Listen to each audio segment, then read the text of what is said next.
Ladies and gentlemen, it's my great pleasure to welcome all of you here today.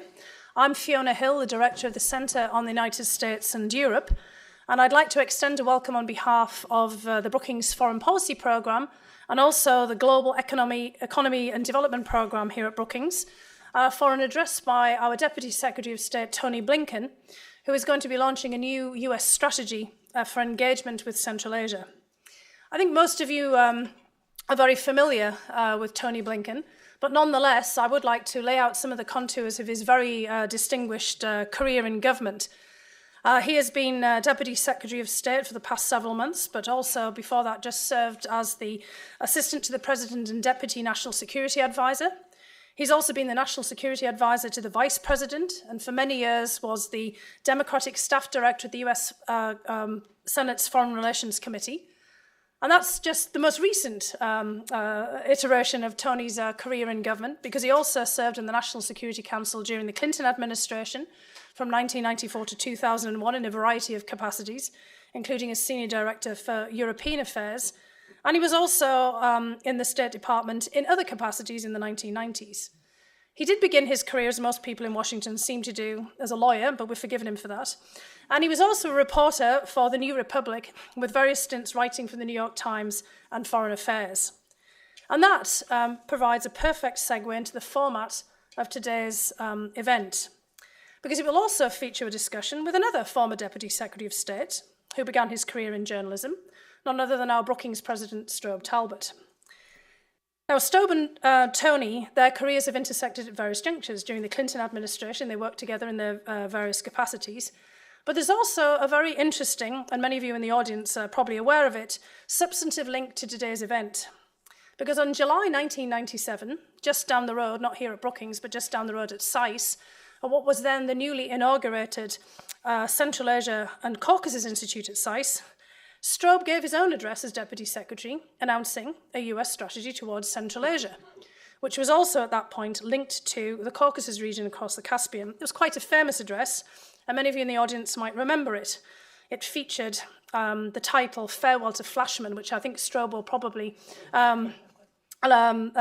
basically enumerate for us a bit later. Flashman was a famous character from one of those daring-do British novels of the Great Game in Central Asia, but Strobe's point was that we were getting beyond that great game and looking to a whole new future for the region. At that point, back in 1997, as I mentioned, the Caucasus and Central Asia were linked together around the Caspian Sea, the idea of energy resources, which were just being opened up to outside development. And there was a great deal of question about the future trajectory of all of these states and of their relations with Russia, given the fact that they were only 5 or 6 years into their first decade of independence after the collapse of the Soviet Union. Now, in the intervening 18 years, a lot's happened on the ground in Central Asia, not just here in Washington, D.C. The trajectories of the Caucasus and Central Asian states have diverged, and the states of Central Asia themselves have also found themselves on very different paths individually. And although energy resources are still a focal point in the region, the decade since 9/11, actually it's more than a decade since 9/11 of course, has turned the focus of attention in Central Asia predominantly onto issues related to Afghanistan and counterterrorism. Obviously that's now shifting with the withdrawal, or the partial withdrawal at least, of US troops from Afghanistan. But for a long time that emphasis tended to sidetrack attention on deepening relations with Central Asian states. While Russia's relations with Central Asia continue to loom large, there's also been a lot of changes in the last decade plus. Russia remains an important factor for historical reasons, economic reasons. There's still large Russian diasporas in all of the Central Asian states, but China has become one of the most active players in the region, not something that perhaps Strobe could have predicted quite so effectively back in 1997 when things looked quite different.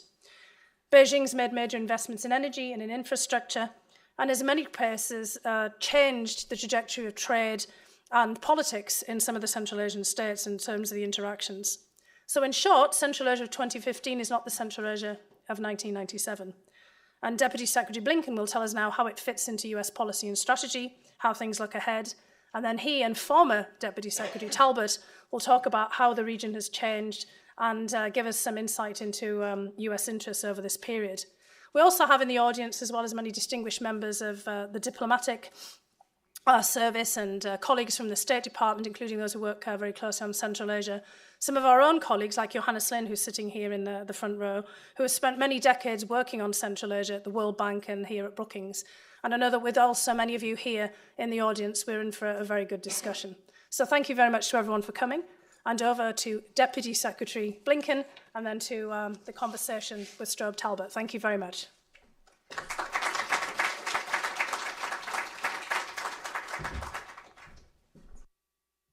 Well, good afternoon, and Fiona, thank you very, very much for those very kind words of introduction. I think there are few people in Washington with a better feel for the sometimes Byzantine regional politics of Eurasia and Central Asia, not to mention the sometimes Byzantine policy-making process here in Washington. It's always great to be with you, and it's especially good to be with a great friend and great colleague, Strobe Talbot. I have to say, in the last few months, as I've stepped into the shoes that Strobe once filled at the State Department, I've been struck again and again by how your diplomatic leadership and dexterity continues to exert a positive impact on so many of the tough issues we contend with. And I also have a great debt of thanks to pay to Strobe, because back in the Clinton administration, when I moved from being a speechwriter for the president to actually taking on a policy role as the senior director for Europe at the White House, Strobe took me under his wing and was truly a mentor, and it's something for which I've always been grateful. So it's a pleasure to be with you. I'd also like to recognize the many scholars and experts gathered here, as well as the diplomatic corps. Through many discussions, roundtables, papers, you've helped us better understand the dynamics of Central Asia as they shifted and evolved through the years. And let me also recognize our extraordinarily dynamic Assistant Secretary of State, Nisha Biswal, who's been leading our efforts in this area. Fiona said it very, very well, and indeed it was prescient, because what I wanted to say at the outset was that you can literally plot the trajectory of the region by some of the remarks given here over the years on Think Tank Row. And indeed, 15 years ago, had I been giving this speech then, I'd be discussing the emergence of new independent states from the breakup of the Soviet Union. And in fact, that's exactly what Strobe did when he gave that speech in the 90s across the street at SAIS, where he sketched a vision of free societies at peace with themselves and with each other. And as Fiona alluded to, if I'd been giving this speech just 5 years ago, it would largely have been about Afghanistan, about maintaining our strategic presence in the region to secure supply routes for our troops and strengthen the capacity of Afghan institutions. Today, there are those who look at the drawdown of our forces from Afghanistan and see through that a region of declining importance to the United States. Nothing could be further from the truth. Since Strobe gave his speech in the 90s, the lens through which we view Central Asia may have changed, but our commitment to enduring partnerships that advance our interests and values in the region has not. And the reason for this is simple. Our security is tied to a stable Central Asia, and at the same time, we see a region of enormous potential. A region that could act as an economic bridge from Istanbul to Shanghai and provide opportunities for our own businesses, technologies, and innovations to take root. A region that could offer goods and energy to the booming economies of South and East Asia. And a region that could serve as a stabilizing force for Afghanistan's transition, and an indispensable partner in the fight against narco-trafficking, terrorism, and extremism. To help unleash this dynamic potential, the United States stands committed to investing in the region's people and its political and economic stability. So what I want to do today is lay out a little bit of the vision for our policy in Central Asia that's founded on two distinct ideas. First, that our own security is enhanced by a more stable, secure Central Asia that contributes to global efforts to combat terrorism and violent extremism. And second, that stability can best be achieved if the nations of Central Asia are sovereign and independent countries, fully capable of securing their own borders, connected with each other and with the emerging economies of Asia, and benefiting from governments that are accountable to their citizens. The United States wants to broaden and deepen our bilateral relationships with each of the states of Central Asia. At the same time, we do not see these relationships in the region as exclusive or zero-sum in any way. The nations of Central Asia need healthy, mutually beneficial relations with all of their neighbors. and it's their right as sovereign nations to develop those relations as they see fit, free from pressure or intimidation. It is their choice, not ours, not anyone else's. Our engagement is animated by the vision that at a time of unique challenge and opportunity alike, Central Asia can reassert its historic role as a vital hub of global commerce, ideas, and culture. It can seize on a model for growth and governance that actually delivers for its citizens and connects them to the dividends of progress. It's a model that countries from Latin America to South Asia have chosen, putting them squarely on the path to long-term strength, stability, and prosperity.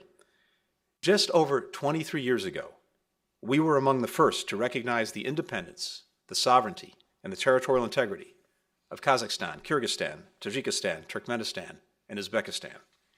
And it is this commitment that still underpins our government-to-government and people-to-people engagement from Astana to Ashgabat.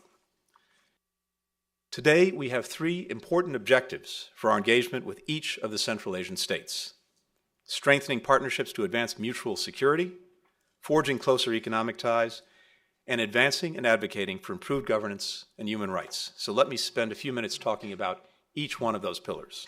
First, with regard to strengthening our security partnerships. While each Central Asian country has its own distinctive history and will forge its own future, we know that they share a common concern for stability and regional security. Every year, through high-level bilateral consultations with each country, we address these concerns directly and, as need be, pointedly. Just last month, we signed a mutual legal assistance treaty with Kazakhstan, one of 70 that the United States has around the world, which provides a solid basis for expanding our law enforcement cooperation while protecting the rights of citizens in both countries. Kazakhstan has been and continues to be a leader in non-proliferation and global security. I remember very well, and Strobe knows this even better, one of the great successes of the Clinton administration with some of our European partners was helping to work with successor states of the former Soviet Union that inherited nuclear weapons. And Kazakhstan, along with Belarus and Ukraine, took the very brave and important step of relinquishing the weapons that it inherited when the Soviet Union dissolved. Kazakhstan has also fostered stability in its own region, contributing to Afghanistan's future by funding the Afghan National Security Forces and police and enabling 1,000 Afghan men and women to study at Kazakhstani universities. In Tajikistan, we are focusing on improving border security, strengthening the capacity of law enforcement, countering terrorism along the nation's long and porous border with Afghanistan. Uzbekistan's contributions to our Afghanistan effort, including participation in the Northern Distribution Network, remain important, as does our work together to combat narco-trafficking and defend against transnational threats. And we also remain grateful for the vital support Kyrgyzstan provided for the effort in Afghanistan. We respect the decision of our sovereign and independent partner to close the transit center. Our relationship has moved forward as we continue to work together to address shared security challenges. And in Turkmenistan, we've helped the government establish modern border control checkpoints with state-of-the-art technology to combat smuggling and to fight human trafficking. By deepening these security partnerships, we're also investing in a stable foundation for Central Asia to unlock its great economic potential. The images of the old Silk Road, when Central Asia was truly at the crossroads of civilization, does not have to be just a memory. Past can become prologue. Today, Central Asia is not only bursting with resources, but brimming with youthful entrepreneurial potential. A full half of its population is under the age of 30, and in Uzbekistan and Tajikistan, around a third of the population is actually closer in age to 20. To deliver on the aspirations of this new generation, we want to help Central Asia build a solid basis for prosperity by integrating it into a global rules-based system. That's why we've been supporting Kazakhstan's efforts to join Kyrgyzstan and Tajikistan as members of the World Trade Organization, and we expect this long-sought goal to be realized this year. Our own nation's businesses, their talent and technological leadership can play an essential role in helping the region develop its own culture of innovation and entrepreneurship. And we will continue to build these connections on both sides of the world. The United States recently hosted a delegation from Turkmenistan's power sector. Kazakhstan will host an investment forum for U.S. companies this summer. Now, despite these efforts, I think everyone recognizes that Central Asia still has a long way to go in building a more open, cooperative, and connected market that fosters true entrepreneurship and delivers benefits to ordinary people. The region remains one of the least integrated in the world, with only about 6% of its total trade occurring within Central Asia. And as a result, its own people are not benefiting from this enormous potential. That's why, as part of the new Silk Road Initiative, the United States is helping develop the region's connectivity, improving trade and transport infrastructure, standardizing customs and border procedures, strengthening the links between energy producers and consumers. And it's why we're helping to build a regional energy market to connect Central Asia's tremendous supplies of natural gas and hydropower to 1.6 billion energy-hungry consumers in South Asia. Our support for the Kazakh 1000 electricity line will help bring surplus hydroelectricity from Kyrgyzstan and Tajikistan to Afghanistan and Pakistan, where over 80 million people lack access to electricity. It's notable that Afghanistan is also embracing the vision of Asian connectivity.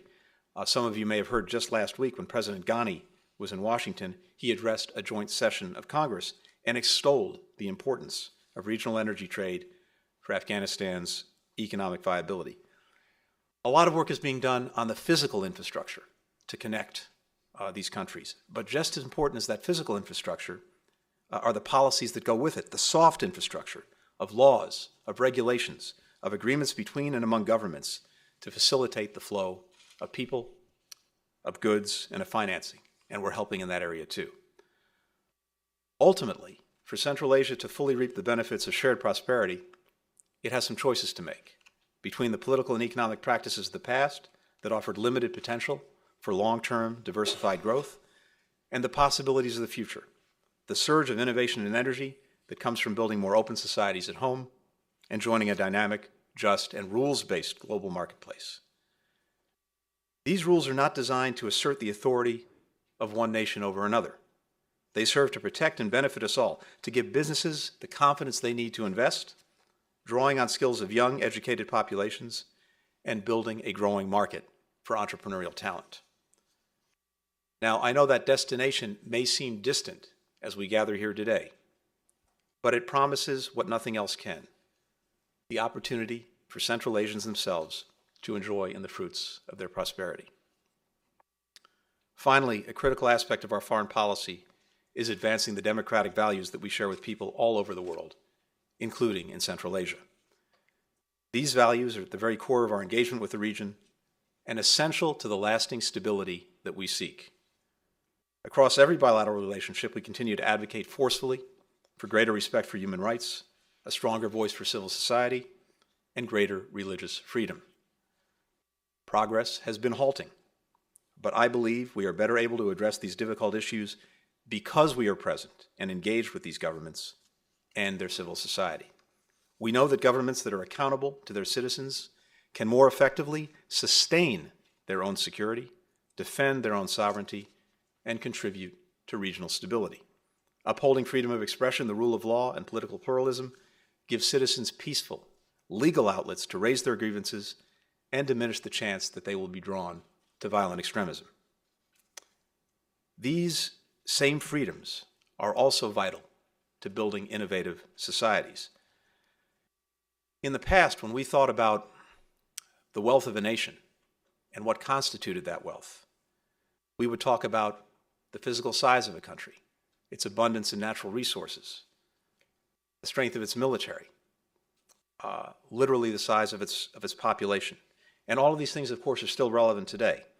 But in the 21st century, the true wealth of a nation lies in its human resources and the potential of a country to maximize those resources, to let them be free, to let them be creative, to let them innovate.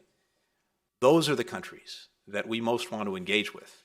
That's what we're looking for as we seek to forge partnerships. It's something that President Obama, Vice President Biden, Secretary Kerry have all spoken to with great passion wherever they go, from Accra to Kyiv to Delhi. As the President put it, we're far more likely to invest our energy in those countries that want to work with us, that invest in their people, that embrace a vision of society where everyone can contribute, men and women, Shia or Sunni, Muslim, Christian or Jew, because from Europe to Asia, from Africa to the Americas, nations that have persevered on a democratic path have emerged more prosperous, more peaceful, and more invested in upholding our common security and common humanity. So in Central Asia, we will continue to support civil society and its ability to serve communities and speak up for peaceful change without government interference, consistent with the President's Stand with Civil Society initiative. We'll continue to advocate for free media and more open political systems and urge the release of people who are imprisoned for the peaceful exercise of their political views or religious faith. We will support greater economic transparency and efforts to combat corruption. As Strobe knows very well, we've spoken about these issues for many years in Central Asia. They are arguably even more important as the region seeks our engagement and assistance in its own development and integration. In this respect, we're also focused, for example, on helping the Kyrgyz Republic nurture and develop its parliamentary democracy, the only one in the region.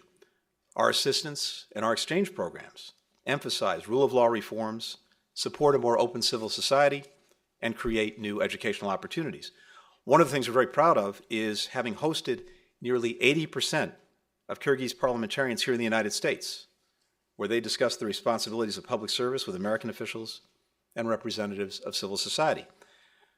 Time and again, we have seen the value of building these lifelong relationships, helping to expand the marketplace of ideas and foster greater democratic ethos. Today, we're supporting these educational exchange programs and English language programs across Central Asia. In Kazakhstan, nearly 400,000 children in first grade are starting to learn English, thanks to an impressive effort by the nation's Minister of Education and Science, Aslan Sarzipov, to introduce trilingual education in the entire school system. Well, that Minister of Education happens to be an alumnus of one of our exchange programs, the Edmund Muskie Graduate Fellowship Program. In Kyrgyzstan, 40 members of parliament recently participated in more than 30 town hall meetings across the country, thanks to the organizational efforts of a young man who himself drew on his experiences as a legislative fellow in the United States, where he observed the 2012 presidential elections. Building these connections between our people not only nurtures shared understanding and values, it strengthens our ability to confront challenges together. As we gather today, I know a lot of focus is on the talks in Switzerland regarding Iran's nuclear program. And Secretary Kerry and Wendy Sherman and other colleagues are there as we speak. And I know that no one is watching more closely than the countries of Central Asia. Iran's historic and cultural ties to the region are deep and long-standing, and for countries that are increasingly focused on their connectivity to the rest of the world, Iran stands as a potential gateway to Europe, as well as a maritime route to Asia. But the region's unique complexities don't stop at its border with Iran. From its position at the heart of Asia, the region looks out to China and its growing economic influence. It supports Afghanistan's cautiously hopeful transition, and it hedges against Russia's renewed aggression. And it warily guards against the growing pull of extremist ideology among its youth. China looms large in the region, with its ambitious plans to advance Asian connectivity through overland and maritime routes. It's committed tens of billions of dollars to building roads and rails to better connect its factories and markets in Asia and Europe. And we support these efforts to connect the region, but we also urge that they advance trade in all directions and adhere to international norms. We don't see China's involvement in Central Asia in zero-sum terms. Its development of infrastructure in Central Asia can be fully complementary to our own efforts. And in particular, we see an important role for China in supporting the transition in Afghanistan and advancing its own integration into the broader Asia region. On the other hand, Russia's actions on its periphery, including its violation of the territorial integrity and sovereignty of Ukraine, threaten the very foundation of international order, not only in the region, not only in Europe, but beyond and around the world.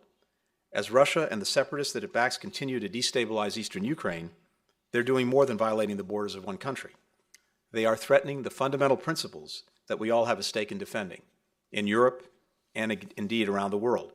The principle that borders and territorial integrity of a democratic state cannot be changed by force, that it is the inherent right of citizens in a democracy to make their own decisions about their country's future, that linguistic nationalism, something we thought was confined to the dustbin of history, cannot be allowed to be resurrected, and that all members of the international community, especially its leading members, are bound by common rules and should face costs if they don't live up to the solemn commitments that they make. And I want to come back briefly to something I mentioned a minute ago, which is the successor states of the Soviet Union giving up the nuclear weapons they inherited when the Soviet Union dissolved.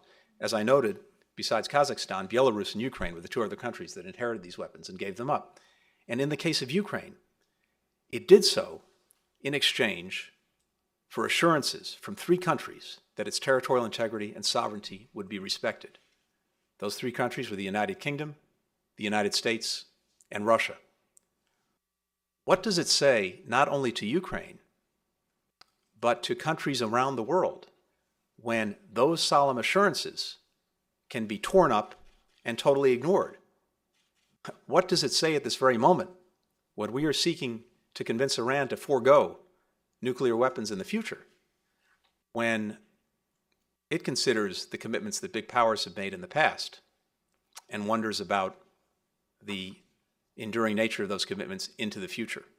So there is a lot at stake in Russia's actions in Ukraine that we need to continue to stand up for.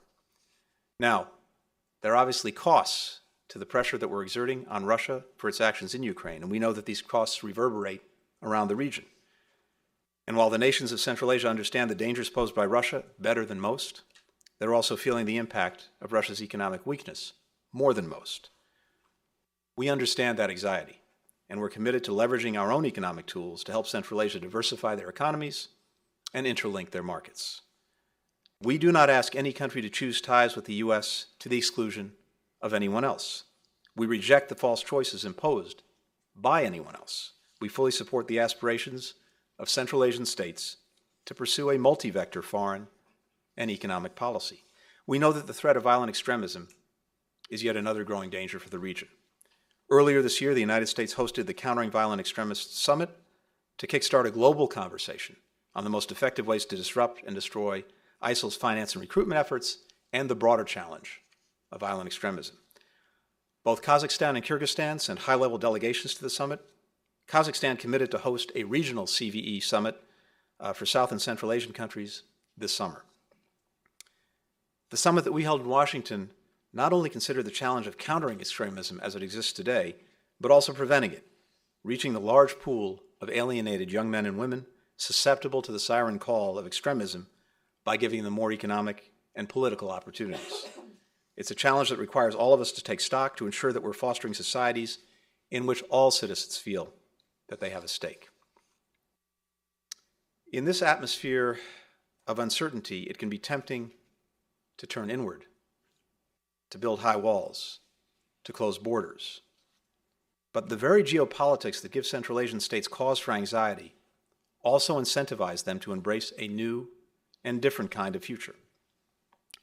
Our continued engagement and the long-term security and prosperity of the region depend ultimately on the choices that Central Asian states make today to try to seize this future and live up to the aspirations of their own citizens. In this journey, our commitment to them and to their citizens is as strong today as it was 23 years ago when the United States was among the very first to recognize their independence.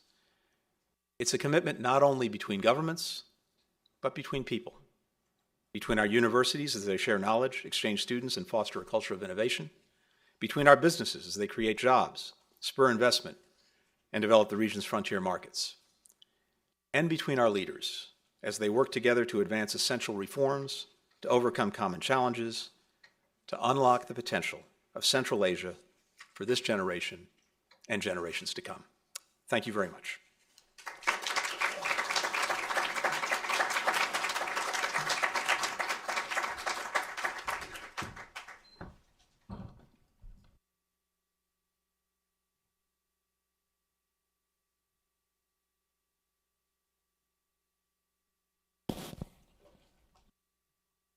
Tony, while you get mic'd, thank you very much for that terrific opening. And let me also use the occasion to say to Nisha, all of us who have watched your stewardship of the bureau that you're in charge of, which has got to be one of the more diverse portfolios in the State Department, namely Central Asia and South Asia, extend our thanks and congratulations to the good work you've done, and thank you for being here today.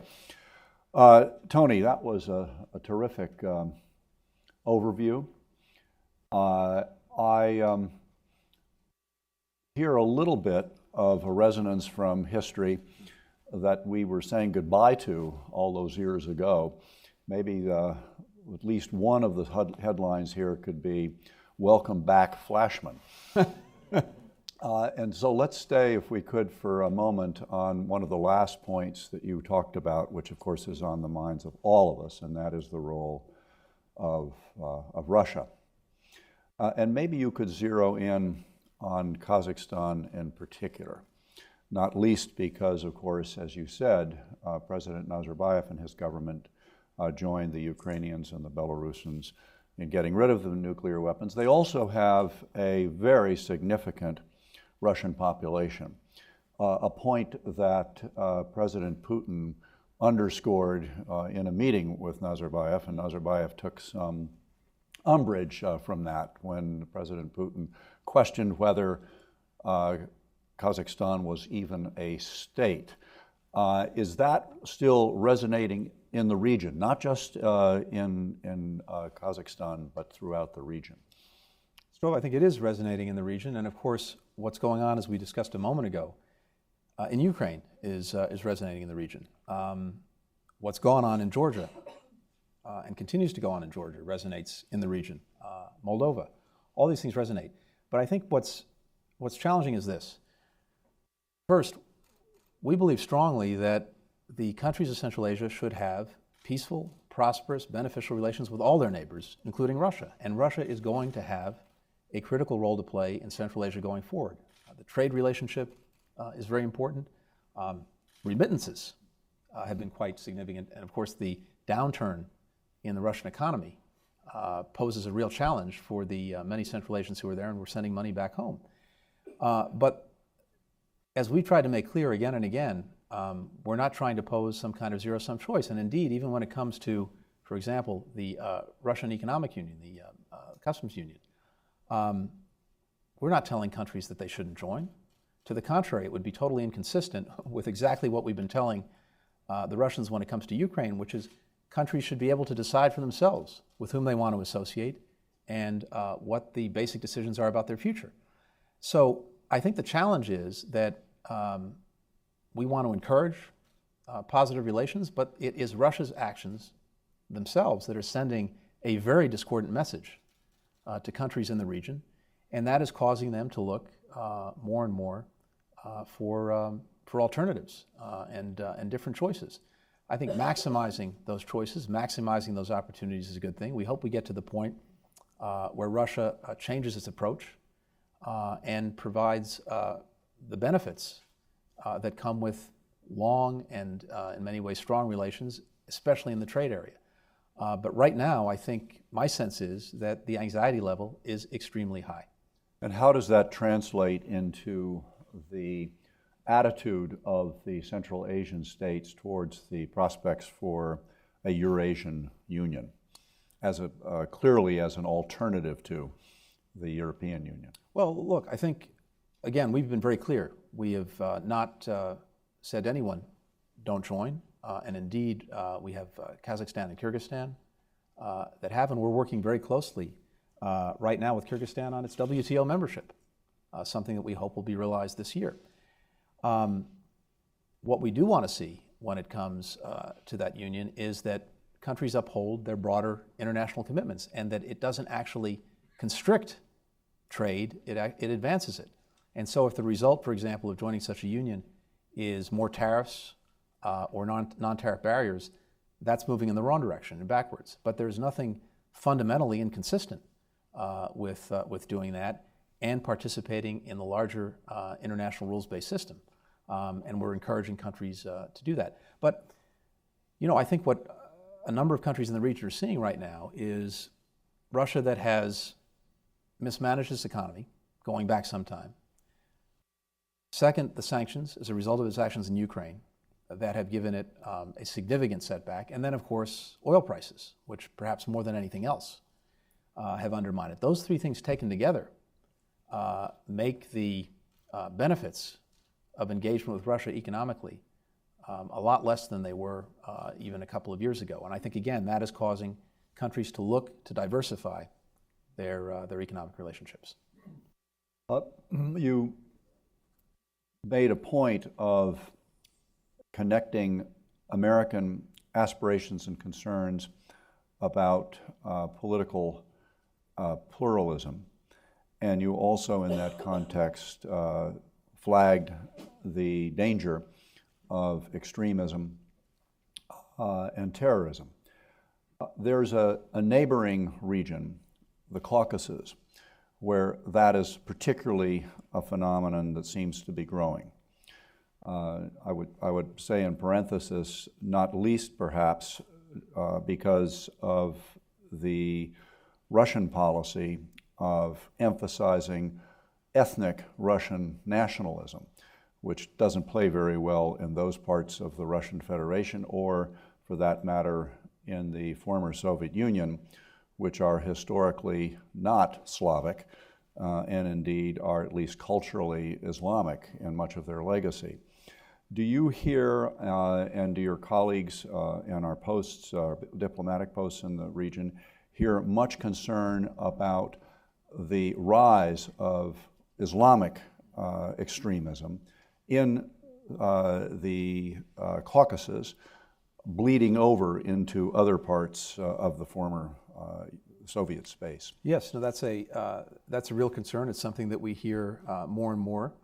But it's not only the bleed over, it's the potential in a number of these countries for that kind of extremism to emerge within them. And the question is, and the challenge is, how do you handle that? And here we face one of our very difficult dilemmas that we see in other parts of the world, because on the one hand, we're working in the relative short term to help countries build their capacity to deal with security challenges, including the potential challenge of extremism. And there, I think we've been working very effectively, and the expertise that we bring to the table is something that is very much sought by our partners. On the other hand, as I suggested a little while ago, none of this, in our judgment, is sustainable. That is, real security and stability are not sustainable absent more open and effective governance, absent more open and effective institutions, and absent a basic respect for human rights and democratic development. And so a big part of the conversation with our partners is, on the one hand, helping them develop security capacity, including to deal with extremism, but also to make the case consistently and with conviction that ultimately the path to sustainable stability has to go through more effective governance, institutions, and democracy. Going back to the 90s again, back then there seemed to be some hope for the development of security ties between all of the former republics of the USSR. I'm thinking particularly of Partnership for Peace, the Euro-Asian Partnership Council. My sense, and correct me if I'm wrong, is that those are pretty much moribund, or at least very quiescent. Can you imagine that there might be a resurgence of interest in that kind of security cooperation? Well, I mean, first, I would say that certain aspects of that are actually alive and well, including various aspects of the Partnership for Peace, and we've seen the engagement of partner countries, for example, in Afghanistan, that's been extremely effective. Some are formally in the partnership, others on the outside of it. But if you look, for example, at the contributions of a country like Georgia to what we've done in Afghanistan, it's quite extraordinary on a per capita basis, truly amazing. My own sense is that the big motivating factor right now is the potential for greater economic connectivity and interconnectivity. And the potential there is extraordinary. But I also agree, at least with what I think was the implication of your question, that given the incredibly and increasingly uncertain environment, there may be more and more of a driver for these kind of security partnerships to take some greater life and energy. And that's certainly something that we're looking at. But I think ultimately the more we're able to connect these countries, the more they're able to benefit from shared prosperity, the greater the foundation for stability we'll have going forward. I'm going to go to the audience here in a minute, so starting with Johannes, if that's all right. But I do want to ask about one other fairly major regional player, and that's China. Would you say a little bit on that? And insofar as maybe not a great game, but a new game is underway, is China a major player in that?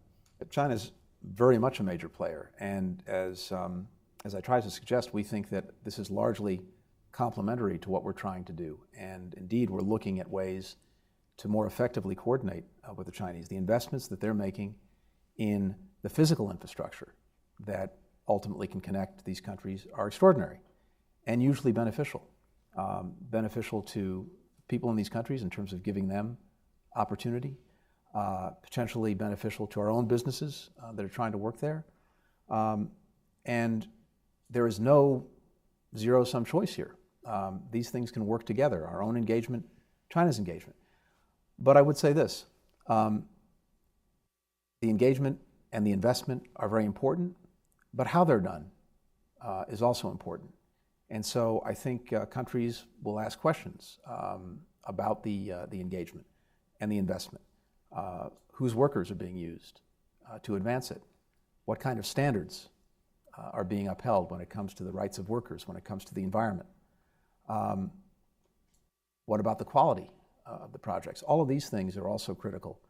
And I think there are, in effect, market forces that are driving the Chinese, hopefully, to raise their own game when it comes to that. The more they do that, I think the more we're able to work together in a complementary fashion to advance what we think would be in the interests of Central Asia, but also in our own interest and China's interests. But there is no doubt that they are a big and growing bigger player.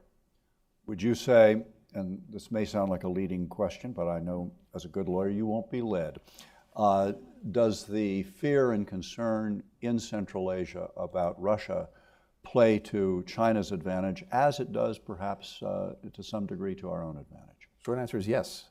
But again, I think the incentive for most of the countries in the region is to look for various outlets, various points of contact. It's us. It is Russia because, again, of a lot of history and strong trading relationships. It is China because of its extraordinary investments and the potential there. And depending on Iran's evolution over the next years or more, it could be Iran as well as a gateway to Europe, as a gateway to India. So if I'm sitting in any of the capitals in Central Asia, I'm looking at all of these possibilities. Now, I personally think that the United States can bring to the table things that some of these other countries can't. Even if we're further away, we bring a certain way of doing business, certain values, certain standards that I think are even more beneficial to people. But it is not a zero-sum choice. And the more we can get other countries to raise their own game and raise their own standards as they engage with Central Asia, the better off people in the region will be, and the better off we'll be. Which brings to mind one other country, and then we will go to Johannes. I remember Turgut Özal at the time that the USSR was disintegrating, making no secret of a Turkish dream, given the Turkic influences in the region that we're talking about. How is Turkey seen today, particularly given some of the tumult that's going on there? It's a good question, and frankly, one that I'm almost more comfortable asking of our partners in the region. I don't want to necessarily suggest how they're seeing Turkey. I think you're right about Turkey's interest and ambition. It's also true that the Turks have a tremendous amount on their hands in their immediate environments right now, and that's challenging. But the bottom line, at least from our perspective, again, is this is not about creating false choices or imposing choices on our partners in Central Asia. One of the differences that we bring to the table is a profound and strong belief that our partners have a right to make their own decisions and make their own choices about the future. And if that involves us, so much the better.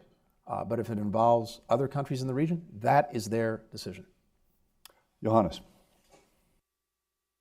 Thank you very much, Johannes Lind from Brookings. I thank you for this presentation. I think it's a very timely initiative to articulate the interests and the strategy of the US in the region, not least because as you go around the region, you hear a lot of questions asked. So what are the interests of the US and how will the engagement be shaped in future? Now, you talked, I think, very eloquently about the interests. To me, the question looking ahead is, so how will the engagement change? Looking back in relative terms, I think relative to the engagement of the US elsewhere in the world and relative to the engagement of other major partners of the region, China and Russia in particular, I think it's fair to say the engagement of the US in the region in the past has been relatively modest. So looking ahead, how is the engagement going to change and how are you going to translate and leverage modest, likely continued modest engagement relative to these other engagements into an effective impact on the ground in terms of the interests and the objectives you have set, which from my perspective, actually are very valid? I think it's an excellent question, and I think a few things suggest themselves. One is that, as we all know, 90% of life is showing up.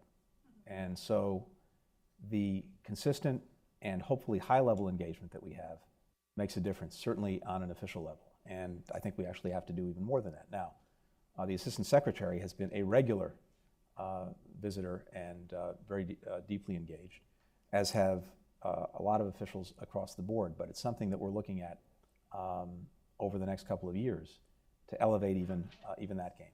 We have, as you know, a lot of very regular structured dialogues on a whole host of issues that are going forward and that are really doing the day in, day out, month in, month out business of building these relationships.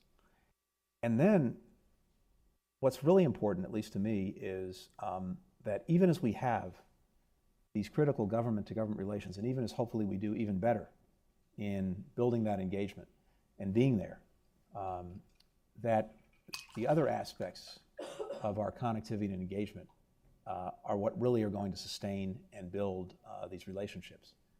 The people-to-people aspect, and especially the economic and trade aspect. And the more we're able to build the connectivity that I was talking about, the more we're able to engage people in both countries with each other, the stronger that foundation is going to be.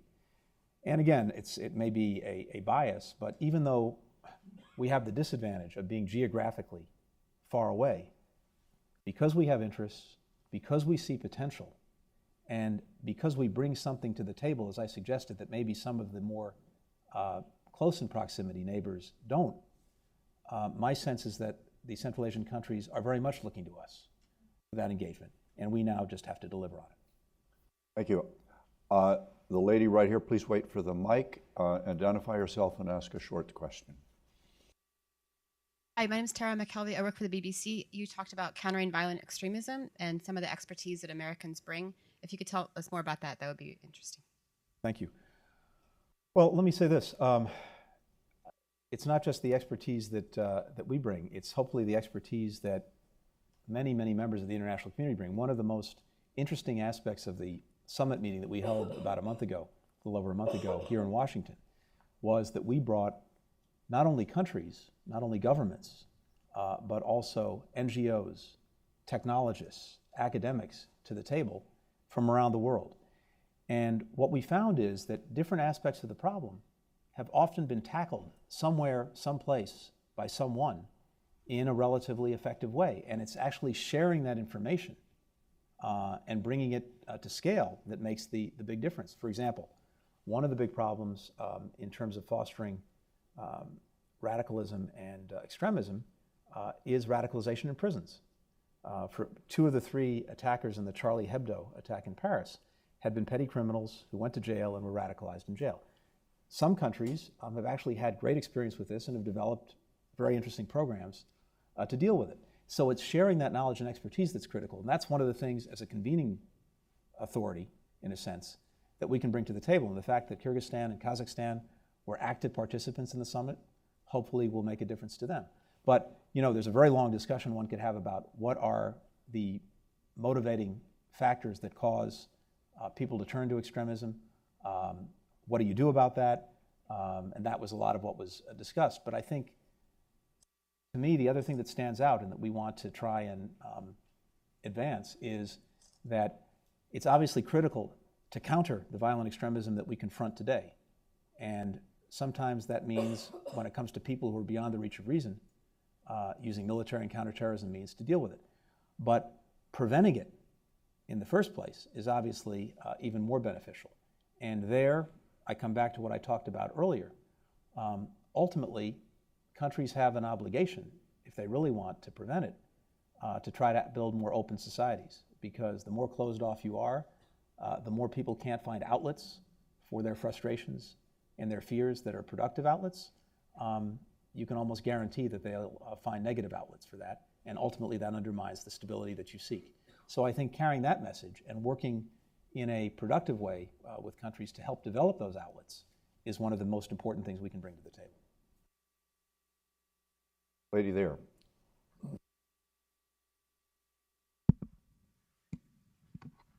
Thank you, Secretary Blinken. My name is Bingru Wang with Hong Kong Phoenix TV. Could you please talk about the U.S. stance on one of the very important Chinese initiative to engage Central Asia, which is One Belt, One Road? It is also complementary to the new Silk Road strategy you talked about, and also today is the deadline of the AIIB. Are you surprised to see 47 members to join AIIB, and are you embarrassed? Thank you. Yeah, thank you for that question, maybe except for the last couple of words. So two things. Again, just to come back to the basic proposition, I strongly believe that many of the efforts that China is making, including through its engagement and its very significant investment, are very complementary with what we're trying to do and will be very beneficial to people in the region. But this does tie in a sense, nicely to the Infrastructure Investment Bank. Our concern with the bank is this: we don't oppose it. To the contrary. The more investment you can bring in infrastructure in the region, in Asia, more broadly, we think the better. It's desperately needed. It's a foundation for economic progress. But as I suggested earlier, how it happens is vitally important. And so the concerns that we've had about the Infrastructure Investment Bank really go to its own standards. What are the governance rules of the bank? What role does the board of directors play? What are the standards that it would advance in terms of worker rights, environmental protections, intellectual property, capital requirements, things of that nature? We've spent 70 years building international institutions to support financing and developing around the world. And in doing that, we have tried throughout to raise the standards of these institutions in a way that benefits the people that they're working with. What we don't want to see happen is some kind of race to the bottom where the standards are diluted. And that's been our only concern. So my sense is that and indeed, it's not just our concern. Even the countries that have decided to join have been very clear about their own concerns. And indeed, I think one of the reasons that a number of countries have joined is the hope that they can help shape that governance and those standards. So if those standards are at the same level, and maybe even greater than the standards that have already been established in other international institutions, that's a very good thing. If they're not, then unfortunately, I think the institution could actually undermine the very goals it's seeking to achieve. By the way, the Prime Minister of Sweden here this morning made very much the same cautionary point. Yes, the lady right here. And then we'll come to you, sir. Secretary, my name is Jean Nguyen with Voice of Vietnamese Americans. I learned that Central Asia is very much similar to Southeast Asia, and thank you for a very comprehensive program you put forth, including human rights and everything. And I knew that last week on the 19th, you met with the Vietnamese Minister of the Public Security, General Trần Đại Quang, and I would like to ask, essentially, we coming to the 20th years of the normalized relationship, and you've seen a lot of positive achievements between the two countries. So is there a positive lessons that we can learn and apply to Central Asia? And is there a negative lesson that we can also learn and apply and avoid? And are you proud? Thank you. I have to say, one of the great success stories, I think, of recent years has been the deeper and deeper relationship that the United States and Vietnam have developed. And we're seeing that emerge more and more in recent years, in recent weeks. And indeed, I've had the opportunity to meet with several senior officials from Vietnam. I hope to go there in the not too distant future. And I think it's motivated by a number of things. First and foremost, I think it's motivated by an increasingly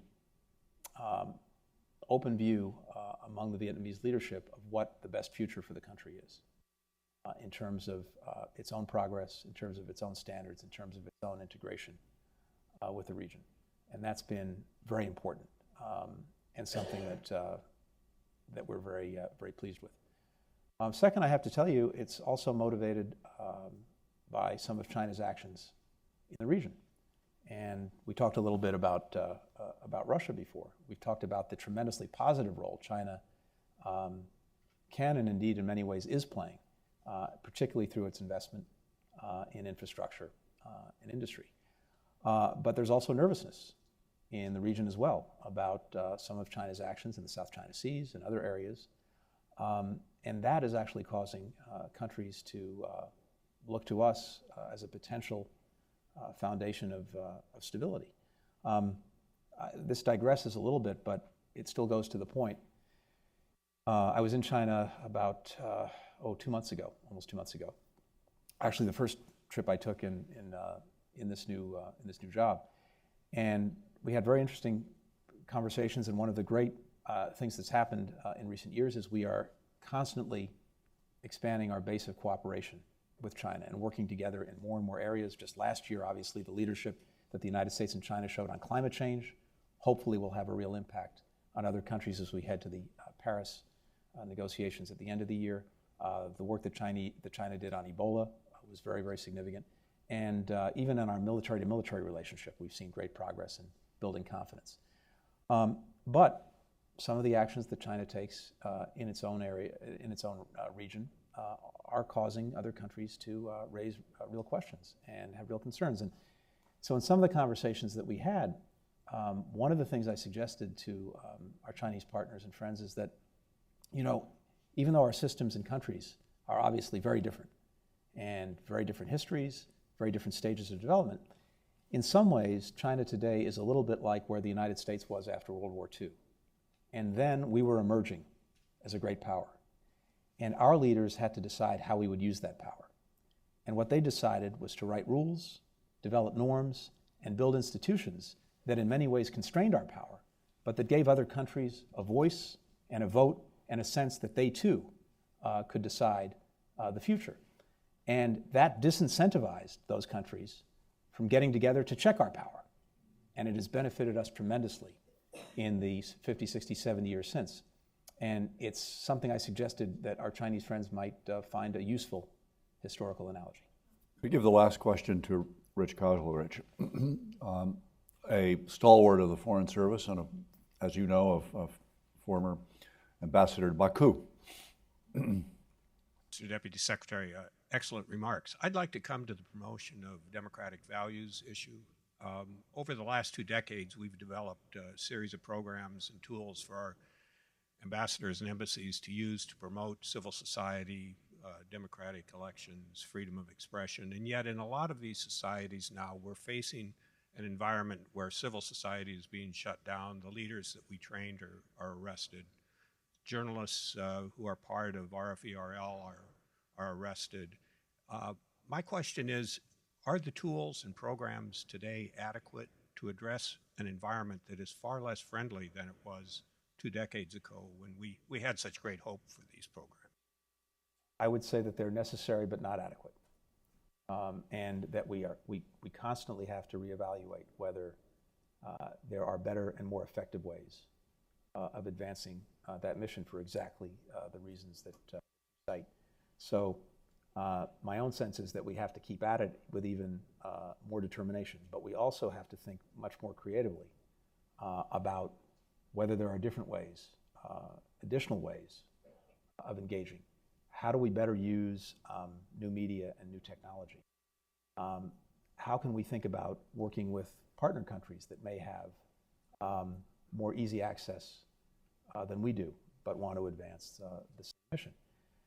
And then, I think that hopefully, the more we can build and strengthen the relationships, even with governments, and their confidence level increases in us and in the sustainability of our own engagement, we may create some ability to get them to think more broadly and progressively about the way they approach these issues.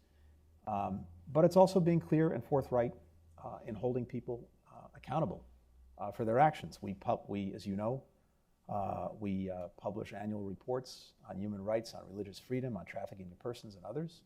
Those are important documents, and even if they don't sometimes get the attention here that we think, as you know very well, they get a lot of attention in the countries that they talk about. And of course, we have to hold ourselves to our own standards, because otherwise it rings a little bit hollow. And the effort to build a more perfect union at home is actually never more important than it is now. So bottom line is, I think your question is very well placed, and it's we need to do more, we need to do different, even as we sustain and push what we're already doing. Tony, you've been mighty clear and forthright yourself, and I know that you've got a long day ahead of you still, if memory serves. And I hope all of you will join me in thanking Tony for his cogency, his candor, and for being with us. Thanks. Thank you, Richard. Thanks.